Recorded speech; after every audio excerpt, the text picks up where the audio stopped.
નમસ્કાર દર્શક મિત્રો, તમે જોઈ રહ્યા છો કેટીવી ન્યૂઝ ગુજરાતી અને હું છું આપની સાથે ડોક્ટર મહેન્દ્ર જાધવ। કેટીવીની વિશેષ રજૂઆત સાથે શરૂઆત કરીએ સમાચારની। તો વડોદરામાં સૌથી મહત્વના સમાચાર સામે આવી રહ્યા છે, જ્યાં વડોદરામાં ગણેશ ચતુર્થી પર્વની ધામધૂમથી ઉજવણી કરાઈ। વડોદરામાં ગણેશ ચતુર્થી પર્વની ઉજવણી કરાઈ। લક્ષ્મી વિલાસ પેલેસના ગણેશજીની શાહી સવારી, ત્યારે બેન્ડ બાજા સાથે વાજતે ગાજતે ગણેશજીની શાહી સવારી નીકળી।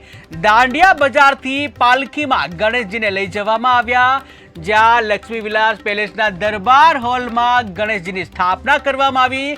ત્યારે સતત 85 વર્ષથી પેલેસમાં ગણેશજીની સ્થાપનાની પરંપરા યથાવત જોવા મળી, જ્યાં ચૌહાણ પરિવાર દ્વારા વર્ષોથી મૂર્તિની કરાઈ છે તૈયારી।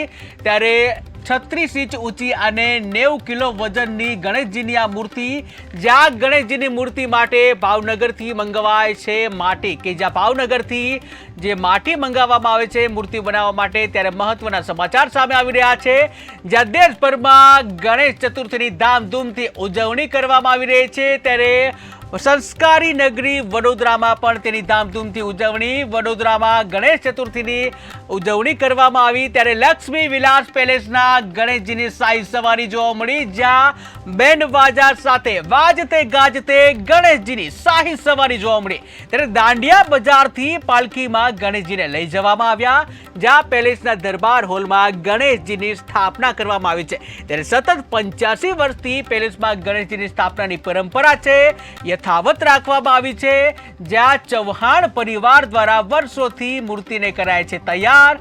ત્યારે 36 ઇંચ ઊંચી અને 90 કિલો વજનની ગણેશજીની આ મૂર્તિ, જ્યાં ગણેશજીની મૂર્તિ માટે ભાવનગરથી મંગાવાય છે માટી।